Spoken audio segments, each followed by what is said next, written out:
جو چن کے موتی عقاب لاتے ہیں یقیناً وہ لاجواب لاتے ہیں. جو چن کے موتی عقاب لاتے ہیں یقیناً وہ لاجواب لاتے ہیں، لیکن ہم بھی چن کے صاحب ہمیشہ در نایاب لاتے ہیں. نظامی موٹیویشنل چینل کی انتہائی اہم نشریات در نایاب میں خوش آمدید. میں ہوں آپ کا میزبان عمر فاروق چشتی نظامی، اور آج جس موضوع سخن کو لے کر میں آپ کی خدمت میں حاضر ہوا ہوں وہ موضوع سخن بڑا خوبصورت بھی ہے. یقیناً آپ پہلے بھی ہمارے اس پلیٹ فارم سے اس موضوع سخن پر گفتگو سن چکے ہیں کہ اللہ کریم کی ذات انسان کو کوئی نہ کوئی ایسی خداداد صلاحیت عطا کرتے ہیں جس کو وہ پھر پورے زمانے کے سامنے پیش کر اپنا لوہا منواتا ہے اور اپنی عزت کا جو سہرا ہے اسے بلند کرتا ہے اور اپنی عزت کی باعث بھی بناتا ہے اسے. تو آج اسی طرح ایسی شخصیات بھی ہمارے ساتھ موجود ہیں جنہوں نے اپنے صلاحیات کو بروئے کار لاتے ہوئے اللہ کریم کی ذات نے انہیں اس دنیا فانی کے اندر بھی لازوال عزتوں سے نوازا ہے. اور عزت افزائی کے لائق ہر شعبے میں لوگ ہوتے ہیں، عسکری ہوں، سماجی، مذہبی، سیاسی، کسی بھی شعبے کے ساتھ وہ منسلک ہوں. اللہ کریم کی ذات کچھ ایسے احباب ہوتے ہیں جنہیں کھل کر عزت عطا کرتے ہیں، لیکن جب بات دین کی آئے تو اللہ کریم کی ذات کی طرف سے خاص رحمتوں کا نزول بھی ہوتا ہے اور آقا علیہ الصلوۃ والسلام کی طرف سے رحمت کی نظر بھی ہوتی ہے، اور انسان کو محسوس بھی نہیں ہوتا اور زینہ بزینہ وہ ترقی کی منازل طے کرتا جاتا ہے. آج جو حضرات میرے ساتھ موجود ہیں اور جن کے ساتھ میں جس موضوع سخن کو آپ کے سامنے پیش کرنے جا رہا ہوں کہ جس پر ہم نے بالخصوص گفتگو کرنی ہے، وہ موضوع سخن یہ ہے کہ آج کل کے اس پرفتن دور کے اندر کون سا ایسا کام ہے جس کو کثرت کے ساتھ کیا جائے اور کس طرح بچوں کی موٹیویشنل تربیت کی جائے اور انہیں موٹیویشن دیا جائے کہ آپ کی دین کے ساتھ وابستگی بہت ضروری ہے. جہاں دنیاوی تعلیم اہم ہے وہاں پر جو دینی تعلیم ہے وہ بھی بہت ضروری ہے. بلکہ میں تو یہ کہتا ہوں اور اکثر کہا کرتا ہوں کہ دنیا کی تعلیم حاصل کریں نہ کریں لیکن دین کی تعلیم پر ضرور غور و فکر کیا کریں، کیونکہ آقا علیہ الصلوۃ والسلام کے پاس ایک صحابی رسول تشریف فرما تھے اور حضرت اسرائیل علیہ السلام تشریف لاتے ہیں اور آپ سے فرماتے ہیں کہ چند ہی لمحات میں اس صحابی رسول کا وقت وصال ہے اور اس کے بعد انہوں نے ظاہری وصال فرمانا ہے. تو اس وقت جب اس صحابی کو یہ خبر دی گئی تو وہ صحابی رسول آگے سے کہتے ہیں کہ یا رسول اللہ صلی اللہ تعالیٰ علیہ وسلم، یہ جو میرے آخری لمحات بچتے ہیں ان میں کون سا ایسا عمل ہے جو میں کروں اور اللہ کریم کی ذات کو سب سے زیادہ پسند ہو؟ تو آقا علیہ الصلوۃ والسلام نے فرمایا کہ علم حاصل کریں. وہ علم دین کا تھا. میں یہ نہیں کہتا کہ آپ انگلش نہ سیکھیے، دوسری زبانیں ہیں ان پہ عبور حاصل کریں، ضرور کریں.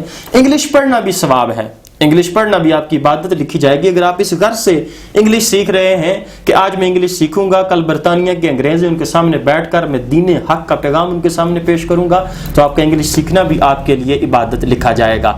لیکن آپ اس مقصد کے لیے سیکھ رہے ہیں کہ مجھے سیکھنے کے بعد لوگ کہیں گے کہ واہ یہ تو انگریزوں کے ساتھ اٹھتا بیٹھتا ہے، اس کے تلقات بڑے اچھے ہیں، اور یہ اپنی داغ بٹھانے کے لیے آپ اگر اس طرح کی تعلیم حاصل کر رہے ہیں تو اس کا نہ آپ کو دنیا میں فائدہ ہے نہ آخرت میں فائدہ. دنیاوی اگر کوئی فائدہ ہو بھی جائے، کچھ آپ کو انکم ہو جائے، کچھ پیسے آپ کو ملنا شروع ہو جائیں، لیکن آپ کو اس کا کوئی فائدہ نہیں ہوگا. اگر فائدہ ہوگا تو آپ کا دین کے ساتھ وابستگی کا آپ کو فائدہ ہوگا.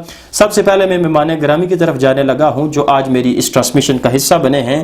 انتہائی واجب الاحترام صد عزت و احترام حضرت علامہ مولانا محمد ندیم رضوی صاحب راولپنڈی سے تشریف لائے ہیں. میں قبلہ کو دل کی عطا گرائیوں سے خوش آمدید بھی کہتا ہوں اور آپ کا انتہائی ممنون و مشکور ہوں کہ آپ نے اپنے قیمتی وقت میں سے مجھے وقت عنایت فرمایا. انہی کے ساتھ ان کے شاگرد خاص بڑے خوبصورت شخصیت، ہمارے اس علاقہ کی جان، خطہ پٹوار کی رونق، جناب حضرت علامہ مولانا محمد عقیل صاحب، آپ بھی تشریف فرما ہیں. میں آپ کو بھی دل کی عطا گرائیوں سے خوش آمدید کہتا ہوں اور آپ نے بھی اپنے اس قیمتی وقت میں سے مجھے وقت عنایت فرمایا، اس پر میں آپ کا مشکور ہوں. تو جی ناظرین، موضوع سخن کی طرف بڑھتے ہیں اور سب سے پہلے گفتگو کرتے ہیں حضرت علامہ مولانا ندیم رضوی صاحب سے. اور آپ سے گفتگو کا آغاز میں اس بات سے کروں گا کہ جب اللہ کریم کی ذات نے خداداد صلاحیات عطا کی ہیں، بولنے کی قوت بھی موجود ہے، خوبصورت ترنم، خوبصورت آواز بھی آپ کے پاس موجود ہے، تو ضروری نہیں تھا کہ آپ دین کی طرف ہی آتے، کوئی اور بھی ایسا شعبہ آپ چن سکتے تھے جس کی طرف جاتے. آج کافی سارے شعبہ ایجاد ہیں دنیا میں جہاں پیسے کمانے کا بھی ذریعہ ہے. خوبصورت آواز سے بھی پیسے کمائے جا سکتے ہیں، علم سے بھی پیسے کمائے جا سکتے ہیں. آپ اگر موٹیویشنل اسپیکر ہیں تو مختلف موضوعات پر بھی آپ گفتگو کر کے پیسہ کما سکتے ہیں. یہ ضروری تھا کہ دین کی طرف ہی آنا، اور پھر یہ جو دین کی طرف رغبت تھی اس کی وجہ کیا بنی؟ آیا کہ یہ والدین کی اور اساتذہ کی یہ تربیت کا نتیجہ تھا یا خود اپنا شوق تھا؟ اس پر ذرا گفتگو فرمائیے گا اپنی حالات زندگی کے حوالے سے۔ نحمدہ و نصلی و نصلی علی رسول الکریم، اما بعد، فاعوذ باللہ من الشیطان الرجیم، بسم اللہ الرحمن الرحیم۔ سب سے پہلے تو عمر بھائی میں آپ کا انتہائی مشکور و ممنون ہوں کہ بندہ ناچیز کو یہاں آج اس پلیٹ فارم پہ بیٹھ کے اپنی بات کرنے کا موقع مل رہا ہے، اور یہ آپ ہی کے وساطت سے ہو رہا ہے، تو اللہ رب العزت آپ کو مزید اس کی برکتیں عطا فرمائے، آمین آمین، ٹھیک ہے، اور اللہ آپ کو دراز زندگی عطا فرمائے تاکہ آپ اس دین کی اس طرح اور بھی خدمات کرتے رہیں۔ اب آتے ہیں آپ کے سوال کی طرف، تو واقعی ہوتا ہے کہ من میں بیٹھا جو اندر انسان ہے جی وہ ہمیں کسی اور طرف لے کے جانے کی کوشش کرتا ہے، بالکل کرتا ہے۔ تو لیکن اگر بندے کی ایک تو یہ کہ والدین کی سرپرستی ہو، ہاں ٹھیک ہے، بالکل، اور دوسرا استاد یا پیر و مرشد کی نگاہ کرم ہو، ٹھیک ہے، ان کی رہبری ہو، تو آپ درست سمت کا تعین کر سکتے ہو، ٹھیک ہے۔ اب میں آپ کو اپنی بات بتاؤں تو آپ کے سوال پر وہ وقت میرے آنکھوں کے سامنے گزر گیا کہ میں خود کچھ اور بننا چاہتا تھا، ٹھیک ہے، لیکن میرے والد صاحب نے پھر ایک دن مجھے یہ بات بتائی، اور عرصہ دراز تک میں یہ ضد کرتا رہا کہ مجھے کچھ اور بننا ہے، کسی اور طرف میرا ذہن تھا۔ تو خیر والد صاحب نے پھر پہلے خود مجھ سے کہا، جب وہ بچوں کی ضد ہوتی ہے جی، تو جب وہ ضد برقرار رہی تو پھر والد صاحب نے لوگوں سے کہلوایا، پھر جب پھر بھی میری وہ ضد برقرار رہی تو پھر ایک دن مجھے والد صاحب نے اپنے سامنے بٹھا کے تو یہ بات کی جو ان کے دل کی بات تھی، جی، کہ بیٹا جب ہماری شادی ہوئی نا تو عرصہ دراز تک ہماری اولاد نہیں تھی، تو پھر میرے دل میں ایک یہ خیال آیا کہ یا باری تعالیٰ اگر میرے ہاں اولاد ہو اور میرا بیٹا ہو تو اس کو جو میرا پہلا بیٹا ہوگا، اب وہ یہ بھی کہہ سکتے تھے میری پہلی بیٹی ہوگی، جی، لیکن انہیں اتنا یقین تھا کہ جو خدا سے مانگا ہے عطا وہی ہونا ہے، سبحان اللہ، بس اللہ سے وہ دل سے مانگنے والی بات ہے، ٹھیک ہے۔ تو اچھا، کچھ ایسی چیزیں ہوتی ہیں جب انسان مانگتا ہے تو ان کے ملنے کا کامل یقین ہوتا ہے کہ ہاں یہ ملیں گی ضرور، بے شک، یہ اس کاملیت کے اس عہدے پر فائز ہو کے دعا کیجیے، بے شک۔ تو اس جمعے پر بھی میرا موضوع تھا دعا، جی، ٹھیک ہے۔ تو اس دعا کے موضوع میں میں نے ایک خاص چیز جو پورے مطالعے میں جس نے مجھے خود بھی متاثر کیا ہے وہ یہ تھی کہ یوسف بن حجاج تھا، جی، بڑا ظالم قسم کا شخص، تو وہ ایک مرتبہ کعبۃ اللہ گیا، وہاں طواف کر رہا تھا، جی، وہاں اس نے ایک نابینا شخص دیکھا، جی، ٹھیک ہے۔ تو جب اس کے پاس گیا تو وہ دعا کر رہا تھا کہ یا اللہ میں اندھا ہوں، مجھے آنکھوں کی روشنی عطا فرما، آنکھوں کی بینائی واپس عطا فرما۔ تو یوسف بن حجاج گیا اس کے پاس، تو دیکھا کہ کافی وہ گریہ زاری کر رہا ہے، مانگ رہا ہے، تو یوسف بن حجاج نے کہا مجھے جانتے ہو؟ تو اس نے کہا جی نہیں، میری تو آنکھیں نہیں ہیں کہ میں آپ کو دیکھ سکوں اور پہچان سکوں۔ تو اس نے کہا میں یوسف بن حجاج ہوں۔ تو یوسف بن حجاج کا جب اس نے نام سنا تو وہ بیچارہ اندھا کانپنے لگ گیا کہ یہ وقت کا بادشاہ اور اتنا ظالم ہے، اور اتنا ظالم مجھ سے کیا کام۔ تو یوسف بن حجاج نے کہا کہ تم کیا دعا مانگ رہے ہو؟ تو اس نے کہا میری آنکھوں کی بینائی نہیں ہے تو میں یہ آنکھیں اللہ سے مانگ رہا ہوں۔ تو یوسف بن حجاج نے کہا کہ میں طواف میں مصروف ہوں، طواف کر رہا ہوں، تو طواف میرا ختم ہونے سے پہلے اگر تمہاری آنکھیں واپس نہ ملی، آنکھوں کی بینائی واپس نہ آئی تو میں تمہاری گردن اتار کے رکھ دوں گا۔ تو اب جب اس نابینا شخص نے اس بادشاہ کی بات سنی تو اس نے کہا کہ واقعی یہ تو اتنا ظالم ہے کہ یہ تو کار گزرے گا۔ تو بے شک ایسے واقعات بھی تھے، بالکل اس نے سن رکھے تھے، تو وہ بیچارہ کانپنے لگ گیا، جی، ٹھیک ہے۔ اب یوسف بن حجاج اسے چھوڑ کے پھر طواف میں مصروف ہو گیا۔ تو معاملہ کیا ہوا کہ وہ نابینا شخص وہ بیچارہ کانپتے کانپتے رونے لگا، پہلے تو صرف آنکھوں کی فکر تھی، اب جان کے لالے پڑ گئے، ٹھیک ہے، اب جان کیسے بچے۔ تو اس صورت میں پھر یہ ہوا کہ اس نے دل سے اللہ سے مانگنا شروع کیا، یا اللہ اب تو مجھے آنکھیں عطا فرما ہی فرما، ٹھیک ہے۔ تو اب تو جان پہ بن چکی ہے، تو یا اللہ میری جان بھی تاکہ بچ جائے اور آنکھیں بھی واپس مل جائیں۔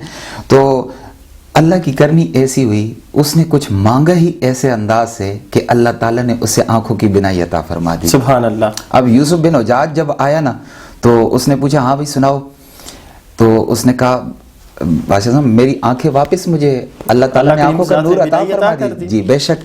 تو یوسف بن حجاج نے کہا جس طرح تم پہلے بیٹھ کے یہاں مانگ رہے تھے نا، اگر اس طرح ساری زندگی بھی بیٹھ کر یہاں مانگتے رہتے تو تمہیں آنکھیں نہیں عطا ہونی تھی. ٹھیک ہے، بے شک. میں نے تمہیں تھوڑا ڈرایا دھمکایا تو تم نے دل سے مانگنا شروع کیا. ٹھیک ہے، جب تم نے دل سے مانگا تو اس نے عطا بھی کیا. ٹھیک ہے، تو طلب صادق ہو تو پھر اس پہ عمل ضرور ہوتا ہے. وہ تو ایسی عدالت ہے جہاں پر جب انسان اپیل کرتا ہے تو مور لگ کے پھر واپس آتی ہے. بے شک. وہ جملہ کہتے ہیں نا کہ یقین کامل ہو تو کٹ جاتی ہیں زنجیریں. تو وہی والی بات ہوئی. جو ہمارا ایمان ہے اس کے اندر اتنی پختگی ہو کہ جب ہم اللہ سے مانگے نا، تو یہاں وہ پہلے ہم بیٹھ کے بات کر رہے تھے قبلہ واصف علی واصف کی، تو ایک ان کی بڑی پیاری بات میرے ذہن سے گزر رہی ہے.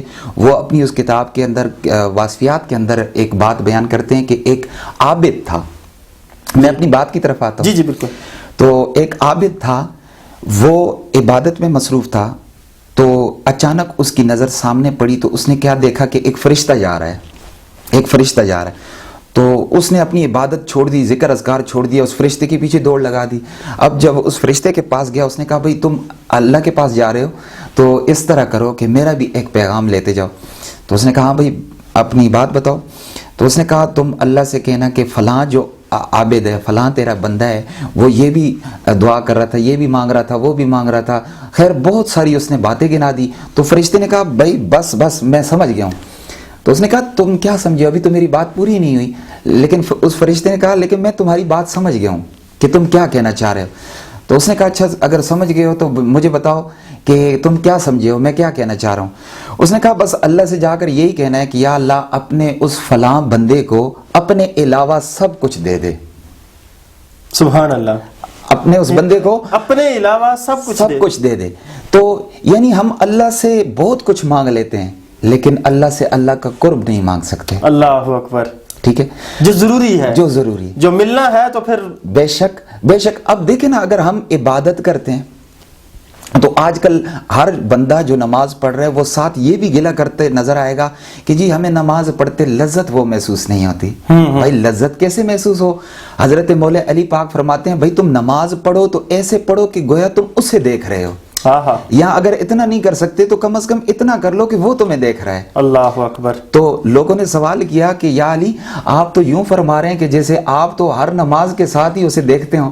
آپ نے فرمایا ہاں میں تو ایک سجدہ کرتا ہوں، دوسرا سجدہ اس وقت تک نہیں کرتا جب تک اسے دیکھ نہ لوں. سبحان اللہ سبحان اللہ. جب تک اسے دیکھ نہ لوں. سبحان اللہ. ٹھیک ہے، تو یہ بات ہے کہ ہم اس کی بارگاہ میں کھڑے ہو کر بھی وہاں نہیں ہوتے، حاضر نہیں ہوتے. اللہ اللہ. ٹھیک ہے بے شک. تو مجنو کا وہ قصہ مشہور ہے نا کہ ایک مرتبہ وہاں سے جب گزر رہا تھا لیلا کے خیال میں تو اچانک ایک نمازی کے آگے سے گزر گیا. ٹھیک ہے، تو اس نمازی نے نہ او کیا نہ تاؤ کیا، ایک تھپڑ جڑ دیا اس کو. تو اب مجنو پریشان ہو گیا بھائی مجھے اس نے تھپڑ کیوں مارا ہے.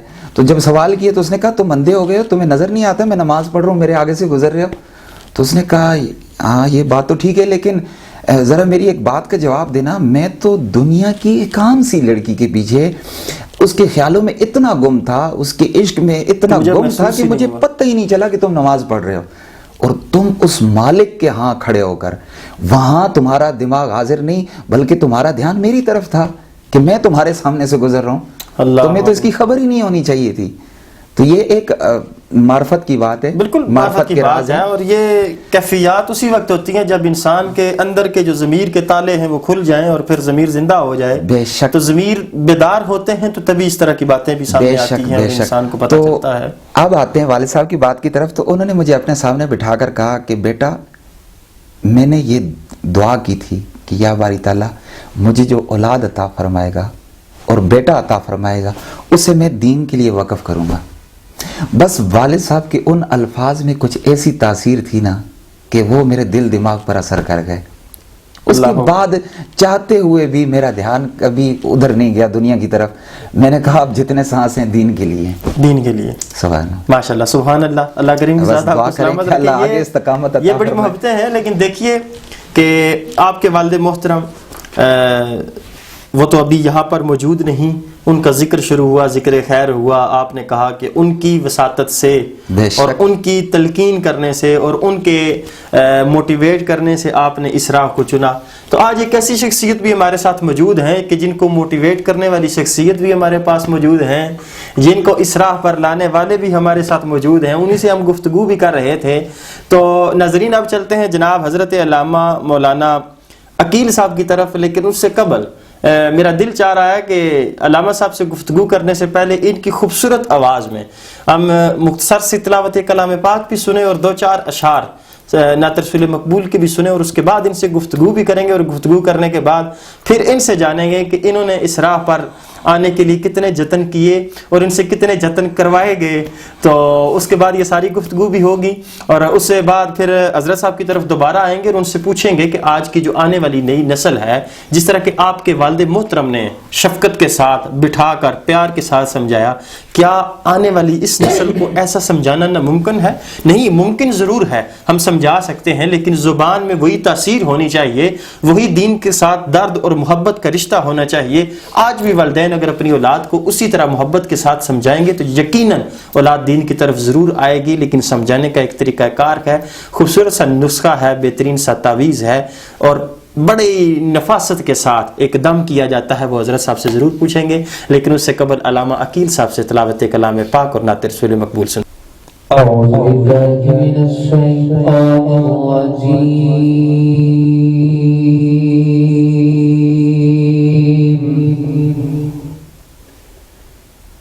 بسم الله الرحمن الرحيم.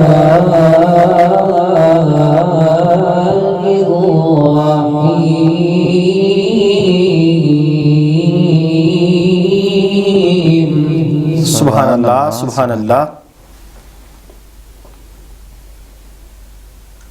خلق الإنسان من صلصال كالفخار.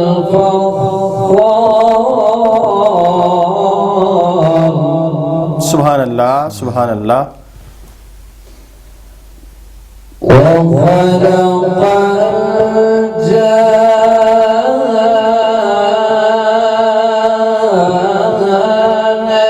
من مارج من نار.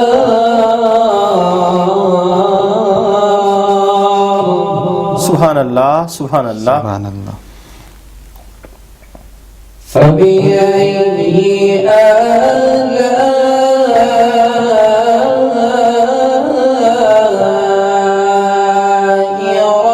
ربكما تكذبان. سبحان اللہ، سبحان اللہ. رب المشرقين ورب المغربين.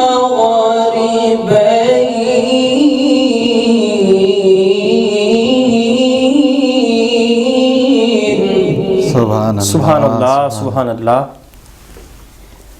فبأي آلاء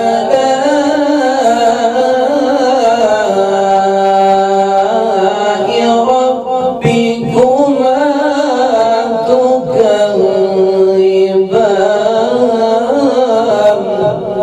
سبحان اللہ، سبحان اللہ. فبأي آلاء ربكما تكذبان.